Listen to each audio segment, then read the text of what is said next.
大家好，我是凯夫。那我们今天来开我们收到的第一款这个动力外骨骼那其实这个影片的顺序是有点相反的。我原本打算是先拍一部影片就是浅谈外骨骼，先跟大家讲一下外骨骼是什么，它的应用范围以及目前在做的有哪些公司。但是呢，由于这个东西在我们拍这个影片以前就已经到了，那我们就先来开箱看看。那我们这一次开的是这个肯庆公司，它的品牌叫做 Vigix VIGX， 就是这个 VIGX 的髋部动力外骨骼。那它的这个型号叫做拍，就是这个圆周率3.14的这个拍英文可以叫它 PIE 然后我们这边呢，其实我们自己是买了一台然后帮我们的这个朋友代购了2台，大家都很有兴趣来测试。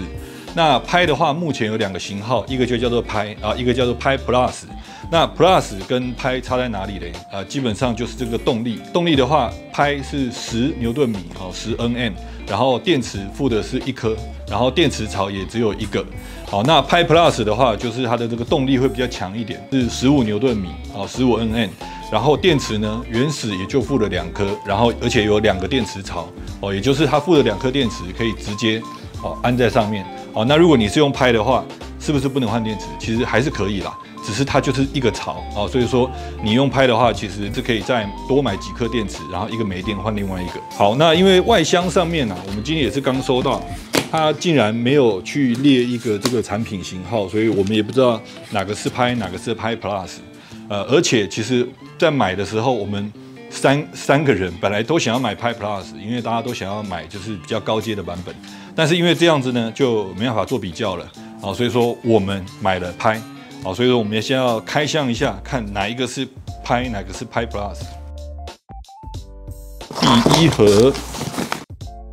那打开来是一个彩盒。那其实它跟那个 Densi X1跟这个 Hypershell 都是属于这个髋部的外骨骼。那只是拍这一款呢，它的马达是在中间。那 Densi 跟这个 Hypershell 的是电机放在两边2颗马达，然后这边是一个拍就是圆周率的这个图案。然后外箱就没有了，没有一些其他的数据。打开来看一下，这个是拍还是拍 Plus？ 打开来，里面一个布套，这个应该就是给你的这个外骨骼机器人收纳的一个绒布袋，蓝色的，然后一个合格证书，一张卡。有了，它这边就有勾起来了，有拍 Plus， 还有一个叫做拍 Plus 运营版。如果我没有想错的话，拍 Plus 运营版应该指的是 Vigix 这间公司在这个中国大陆黄山跟泰山吧，反正就是一些山岳的景区有在做出租。然后在做出租的这个版本里面呢，是有这个4G 网络可以去做定位的可以远端透过这个伺服器去查看外骨骼机器人的位置以及他们的这个电量甚至可以去设定说，如果是租3小时的话，它3小时后会自动断电。所以我在猜这应该是运营版的一个差异然后在下面还有一个 ANT H1 Pro这是它另外一款外骨骼机器人大概是这样子。然后还有一本彩色的，看起来像是使用手册的一个说明书，然后据说是繁体的，我们看一下，真的是繁体说明书但是站在这个设计的角度，我说这个人能不能换一个衣服，还是至少换一双鞋子好吗？鞋子看起来都脏脏的，就是我感觉好像设计的美感不是很好啦但是排除这个设计的美感不说，这个说明书其实讲解的还是蛮详细的，内容详细，然后安装的一些图片来讲的话，也都是步骤，一步一步带你走，感觉是可以非常易读非常好读看着就能够了解怎么样去使用的一份好的说明书。那只是可能没有请这个专业的 model， 没有请专业的摄影师没有在专业的这个摄影棚，所以说呈现出来的美感会稍微差一点当然也有可能因为我是学设计的啦，所以说对这个部分会比较要求一点但是排除它的这个设计，这份说明书的这个内容这个详细度还是很不错的，可圈可点。它包含到这个比较详细的 QA 应该说是 troubleshooting， 碰到一些问题的时候怎么排除 OK 的。好，这样的说明书。Pi Plus， 然后打开来里面就是这样子，这么一个机器。电池它直接已经看起来是扣上去了，是没错，它这个另外一颗已经放在里面了。这个是电池的充电座，所以说它2颗电池应该是直接就扣在这，这是挂在腰边的，所以这边是1颗，然后理论上没错，那它就是2边附了2颗这个电池给你。电池这边是一个磁吸扣的感觉，这样子磁吸的方式扣上。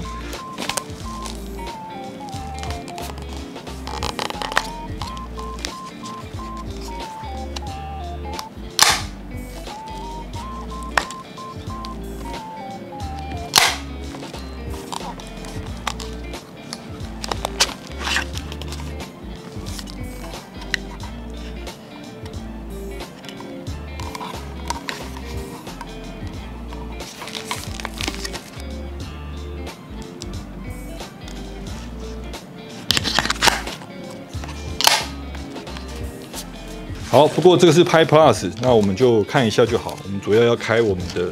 Pi，就是单电池版本的。而且我不是要给我黑色吗？这个还是紫色，真的是目前是有2个颜色，黑色跟紫色。但是呢，紫色的部分是连这个前盖也是紫色的。然后我们那时候要求是黑色，然后它只给的这个前盖是黑的。好，我们先放回去吧。我们来看一下这个Pi，这个下次应该要建议厂商至少外面贴个贴纸，不然每一个都要拆开来看才知道它的这个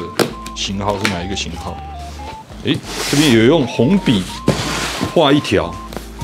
如果不是不小心画到的，那可能就是一个记号。我们来看一下这个是不是Pi好了。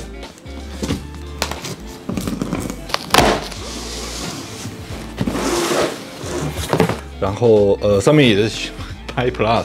好，那可能 OK， 那第3台就是Pi了，就是这一台啦。看一下是不是没错那就是勾选的是Pi。OK， 就是这样子基本上前面的外观的话是看不出来哪个是Pi，哪个是Pi Plus 的。然后一样有一个充电座，而且这个充电座呢感觉是一样的，所以即使你买的是Pi，它一样是给一个2边都能充电的一个充电座，而且这个充电座的盖子上面也有做磁吸，感觉是蛮精致的磁吸式，然后里面附你一条 Type C 的线，双头都是 Type C 的，所以应该就是跟充手机一样一边是 Type C， 然后这边是应该就是一个 Charger，这感觉蛮精致的。亮面的壳、雾面的壳，然后这边一个 Type C 的输入口 ，GAN， 这是氮化镓是快充，这个是12伏3A 或者是5伏3A、9伏3A 都可以。然后插头是美规的，标准美规，跟台湾一样的一个插头。所以充电的话是感觉是蛮简单的，即使你没有用这个，你是一般的豆腐头，应该也是可以充，只是充的速度会稍微慢一点。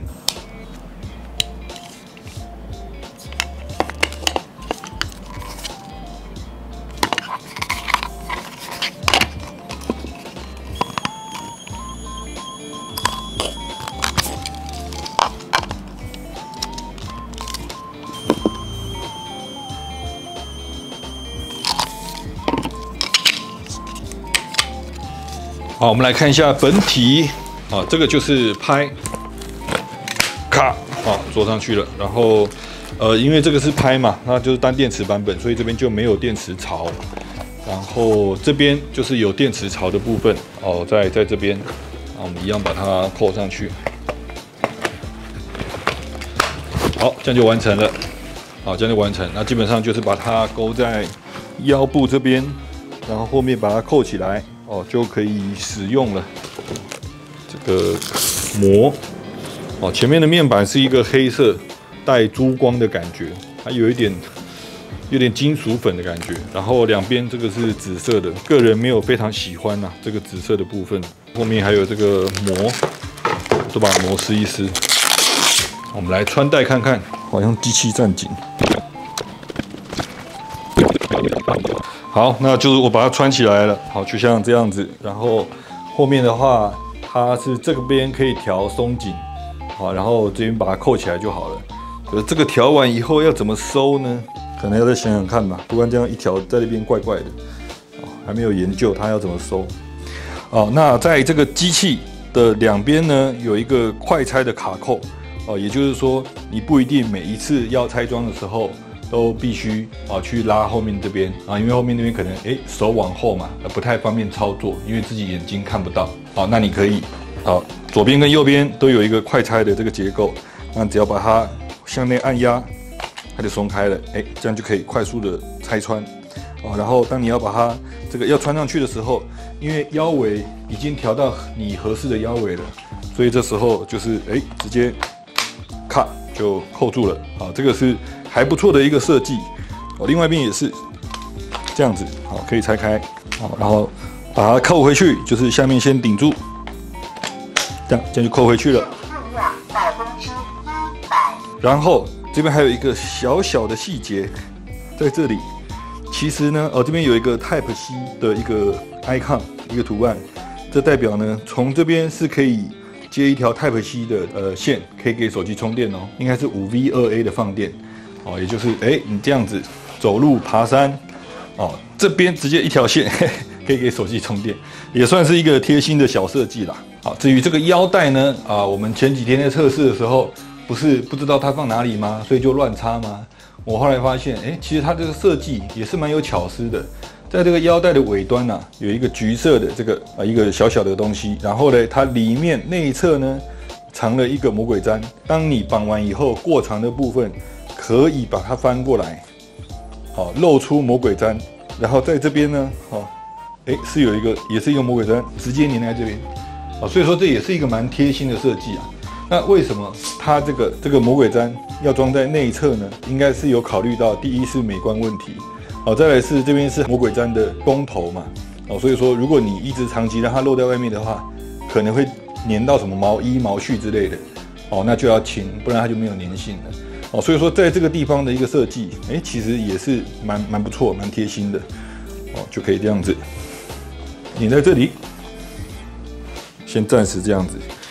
然后这两个理论上就是绑在你的这个大腿上面，大腿的话，我有看在他们的建议就是膝盖的上方3指幅的位置，3个指幅的一个高度。我们来看一下，然后这边就，这个高度蛮刚好的，穿过去，好，到这边，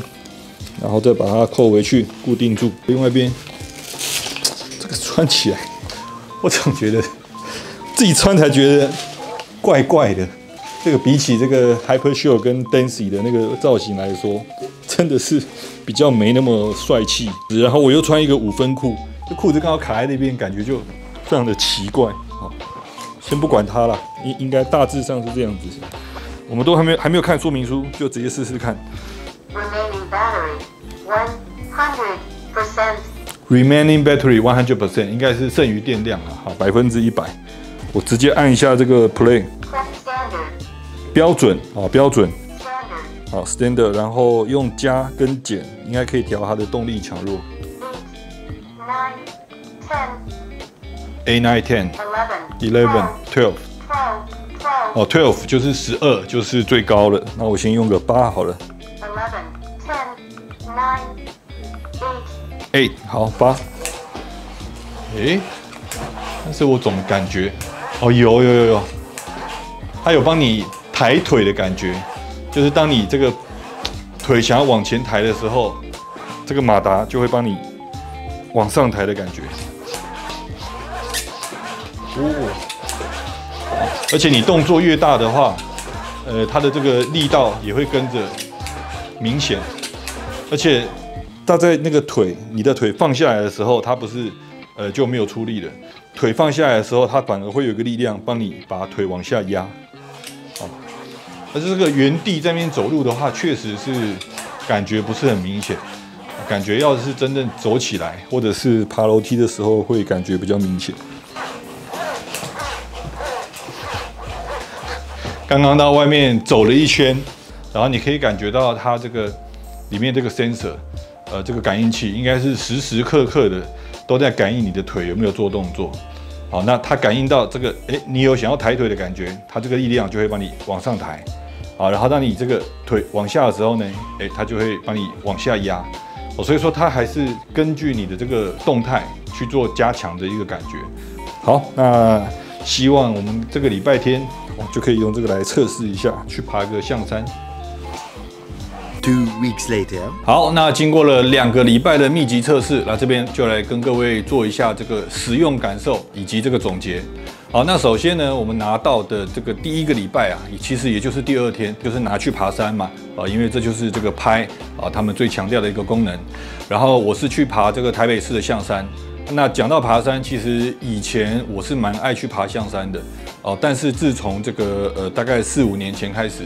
膝盖常常有事没事，骑脚踏车或爬山完以后都会痛，然后有时候甚至会肿起来，肿到是那种就是躺在床上不能动，然后休息到能够动的时候要去诊所里面去抽那个关节液，反正就是很夸张就对了。因为有这些的症状啊，那医生都跟我说是这个髌骨肌腱炎。或者是髌骨下脂肪链炎，就是一个可能运动过度造成的损伤啦，就叫我多休息啊。那确实我是没有这个半月板破裂，或者是磨损，或者是十字韧带的这方面听起来比较的问题但是也因为这个髌骨肌腱炎或者是髌骨下脂肪链炎，那导致我不太敢做一些比较这个爬山或者是猛骑脚踏车，一次骑个80、100这种我以前比较喜欢做的动作。那所以说其实这一次已经睽违了，大概印象中是5、6年没有去爬象山了。那这一次就使用这个拍去爬山。那整体的感受就是说，在爬的过程中，也就是在上的过程中爬阶的过程中，它这个上台的力量确实是很明显，非常明显的所以说在上山的时候，感觉确实比较没这么累。上台阶的时候，也有一个往下踩的动作嘛。那往下踩的动作，这个力量就相对的比较小一点。它在这个登山模式下的话，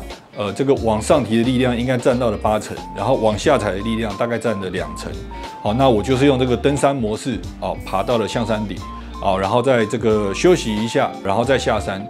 那下山的时候，因为我们脚是做这个动作这个下台阶的动作。所以说这个标准的这个模式我感觉就不太适合了，因为当你用这个标准模式或者是登山模式的时候，你脚抬起来，它都会帮你拉得很高但是这似乎不是下山需要的。但是呢，目前这个肯沁的拍Victrix 拍里面又没有所谓的下山、下坡、下阶梯的模式所以我必须自己玩一下。然后我后来找到了，就是它的这个健身模式健身模式就是它会给你阻力反而给你阻力的这个模式，反而对下山是非常有帮助的。目前我还没办法很明确的讲说是什么样的一个原因导致我觉得下山会比较轻松，但是我个人感觉是因为你抬腿的时候这个健身模式会给你一个向下压的阻力。那我们上山了以后，基本上就是腿比较累嘛，所以你在下山的时候，有时候是怕往前甩往前甩，你需要用额外的力量去控制它不然你每次往前甩的话，这个膝盖这边都会撞击到。那它给你一个阻力，反倒是辅助你在下山的时候，让你脚不要往前甩。我想，因为应该是这个原因，所以导致我觉得在下山的时候用健身模式，确实有比较省力一点。但是与其说是省力，应该说我觉得下山本来就比较不费力，而是它这样给你一个阻力以后，似乎可以让我的关节膝关节这边感受到比较小的压力以至于我这一次这个上下象山大概是2小时，一直到今天已经过了快要2周。也没有这个膝盖疼痛的问题。我不敢说如果没有用这个，我就一定上不去或者说是我没有用这个外骨骼，我下来膝盖就一定会痛，因为这个还没有去做这个交叉测试啦，可能跟体能也有关系。但是至少这一次有了这个外骨骼以后，给我感觉这个上下山是没有问题的没有问题，就是膝盖不会痛然后上山体力都 OK 所以目前是这样子。接下来讲到这个上下楼梯，那上下楼梯我们自己也有测试啦，不过因为它测试的感觉其实是跟上下山一样，都是爬台阶跟下台阶的一个过程所以它基本上你就把它当作跟上下山是一样的。带了这个以后，上楼梯确实会比较省力。那因为上楼梯不过就是2、3层4、5层楼的一个状态，所以说如果你不是腿脚特别没力的话，可能在上楼梯下楼梯的时候就会感觉没那么必要但是这又带到了另外一个问题。我知道可能很多对这种产品有兴趣的，可能是一些还有移动能力，但是大腿比较无力的一些长辈。或者是某些病症的这个年轻人，到底合不合适呢？我觉得，因为我们有这样的一个症状，所以说还是要请各位自己去亲自去体验看看。好，那接下来讲其他的一些使用状况。如果说是像我这样穿，我目前是没有开机的，走路有没有问题？这个我们自己有测试过，是不会影响到你的这个行走。你一般做正常走路啊，甚至说跑步的话。它都不会造成任何的障碍，所以走路是没有问题的。那在行走的时候，也就是说一般步行的时候有没有帮助？我们也做了测试，它有一个模式叫标准模式。在标准模式呢，有0到12段不同的这个助力强度。那我们分别在6也就是助力强度中间的这个段位做了一下测试。那基本上就是感觉你走路的话变得很轻松啦，尤其是抬腿的过程变得很轻松。但是因为我这个肌肉都还正常吧，膝盖走路也都是没问题的所以感觉就只是走得比较轻松没有什么特殊的感觉。那至于如果在标准模式下把助力调到12，也就是最强的话，感觉就会比较滑稽。因为它把你的大腿拉起来的力量很大，不知不觉会有点像在踢正步的感觉。当然每一个人对每一个助力的感受是不一样的因为我是79公斤的状态下，我可能感受是太强的但是如果有一些比如说体重比较重的人，或许他一般走路的时候调到这个8或10甚至是12最强的助力，对他来说感觉也没有像这么像踢正步这样那么强。所以说这个可能还是要按体重来去决定。那只是我是觉得，如果你是腿脚比较正常的话，走路的帮助、走路的感受就比较还好。好，那接下来讲它的另外一个模式，也就是刚刚有提到的健身模式，或者是我比较喜欢叫它阻力模式，因为实际上它就是从给你助力变成给你阻力。这个模式我倒觉得很有可能是这种产品这种外骨骼产品的另外一个卖点。因为它就是你想要省力的时候它可以省力，当你想要健身的时候，它确实是给你一个蛮大的阻力。它在阻力模式下的话，最大的阻力是10所以说中间就是5。我们在阻力5的时候，稍微试着走了一下，那感觉就好像是可能是差不多2公斤的一个沙包装在这边这边2公斤，这边2公斤所以当你抬腿的时候就感觉比较费力并且如果你详细去感受的话，它不止抬的时候费力，它连下压的时候都需要额外的用力。我感觉好像是一个可以蛮节省时间的一个运动方式，就是比如说吃完饭以后散步，原本是20-30分钟但是今天你想要缩短这个时间但是你想要获得这个不变的运动量，那么开这个阻力模式确实是有这个效果的尤其是我在这个阻力模式开到10也就是最强的时候，哇，那个感觉就像是4公斤的沙袋就是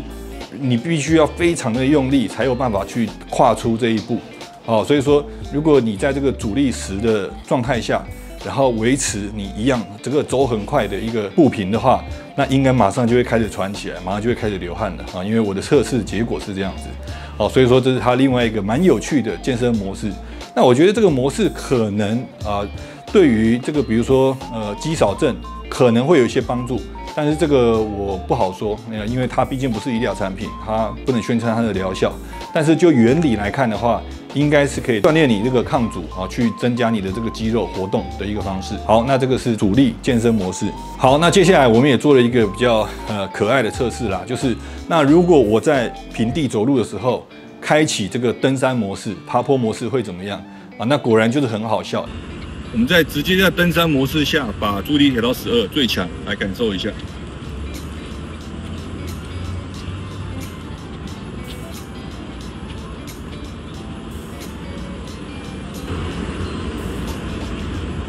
可以感觉出来，它几乎要把你的腿拉到快要90度的位置了。对，这个所以说这个模式的切换还是。登山模式只适合登山或爬楼梯，因为登山模式它就是你脚一抬，它就是抬到90度，一抬就抬到90度所以说就是比标准模式的这个助力12又再更强了一点，感觉就是超级踢正步，看起来相当滑稽啦。所以说在这个平地的时候，基本上是应该是用不到登山模式的。好，那还有另外一个呢，就是如果说我在不开店的时候，我不爬坡，我也不走路，我反而是坐着。比如说进餐厅吃饭，我不脱下来行不行？我能不能就这样穿着去做？我自己是测试了一下，其实是没有问题的。如果你只是坐在一般的椅子或者是说，骑机车我也测试过，坐计程车我也测试过，所以说至少是坐计程车，那坐一般餐厅的这个椅子以及骑机车是没有问题的。那唯一一个就是说，它的这个脚不能太开，因为它两边这边是有限位的。我所谓的太开就是这么开开到这个程度呢，它这边就卡住了。所以你的动作只要不牵涉到脚这个开的程度高于它基本上都不会有其他的这个障碍。做的部分是这样但是讲到蹲呢，深蹲就有点不行就是这样子的话，主要是绑带会跑掉了。这边是有一点不舒服的，就是蹲下来弯腰的这个动作因为机器就刚好卡在你肚子这边嘛所以说目前比较困扰的动作就是有时候绑鞋带这边会有点盯住卡住，它这边会有点限制啦，就是只有在做这个半蹲的这个动作的时候，稍微感觉有受限不然如果是一般站着走路登山或者是坐着都是没有问题的。好，那接下来还要讲它的另外一个使用的场景，就是骑脚踏车。因为在拍的这个产品的形象影片里面，其实是有骑脚踏车的这个使用的但是呢，在它的模式里面包含 APP 里面没有所谓的骑行模式那我就是用这个标准模式开到最强去骑脚踏车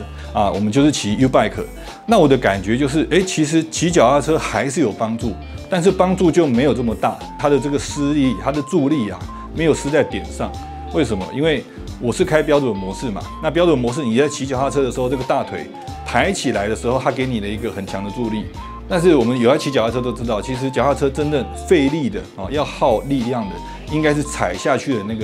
个动作但是它不论是在标准模式或者是登山模式主力模式就不用说了，它会让你骑得更累那标准模式跟这个登山模式，它只是说抬起来的力度的强弱，但是其实往下的力量都不大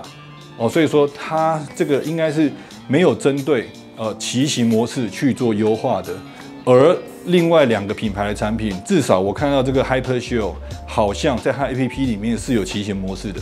Density 我忘记了。那至少目前拍的话是没有针对骑行去做优化。但是你觉得有没有帮助？其实还是有一点帮助啦，主要还是省你这个上台的时候的力量。但是这个会不会未来就一直没有呢？我觉得不好说，因为那它的 APP 呢是有 OTA 功能的就是可以线上更新。毕竟这个产品影片都拍出了这个骑行的这个应用场景嘛，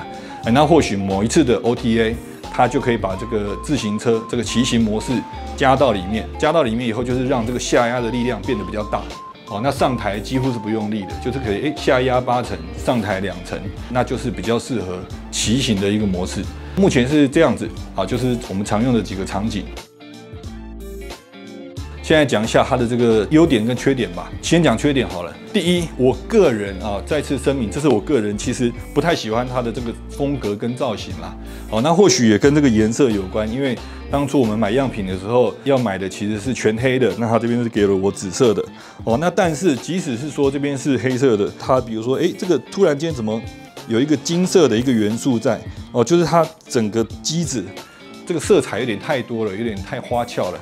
所以个人我是没有说非常喜欢它的这个造型。然后再来是它在马达作动的时候，尤其是如果你把助力挑得比较强的时候，其实这个齿轮的声音还是蛮明显的。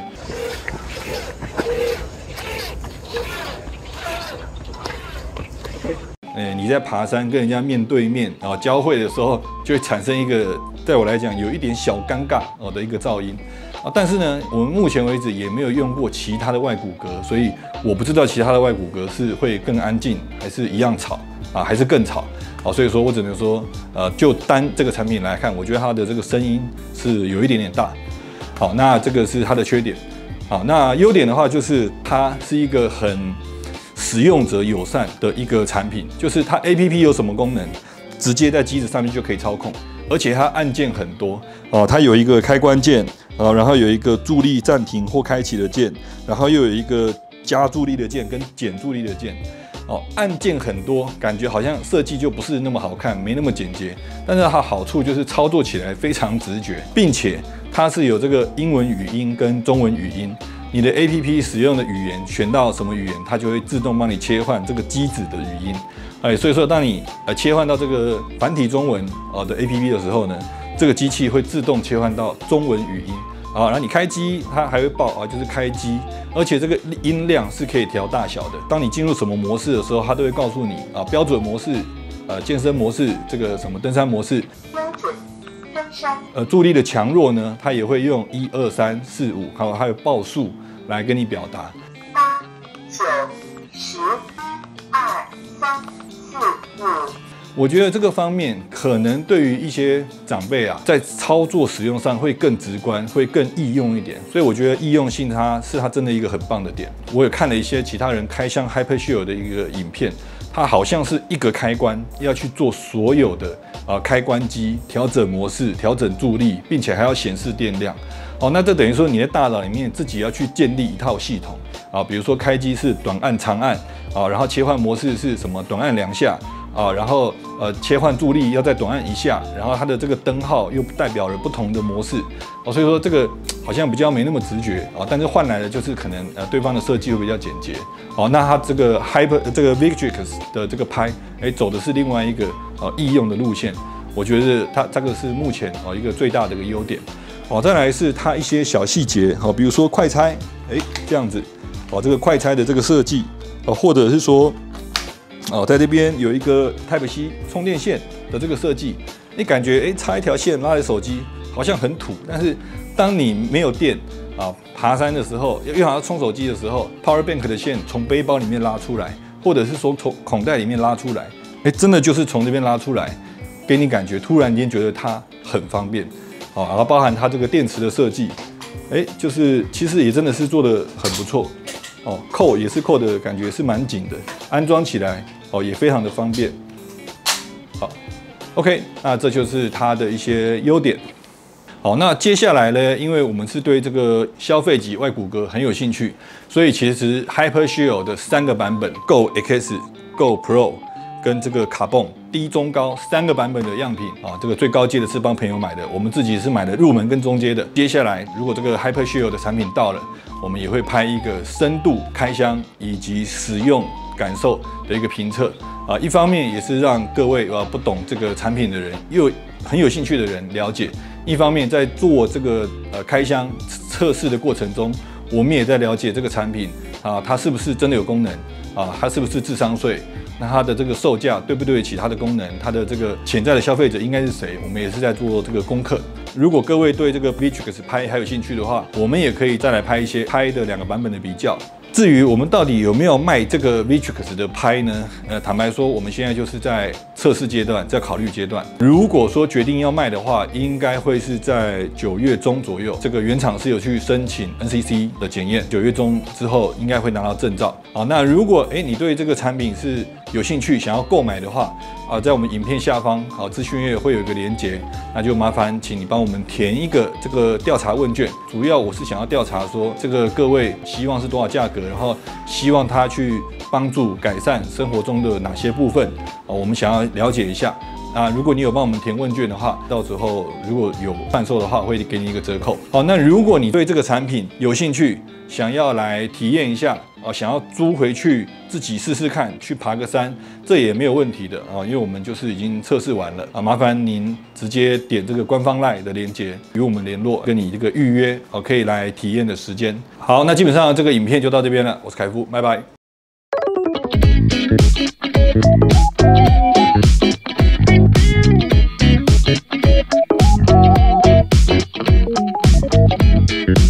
Thank you.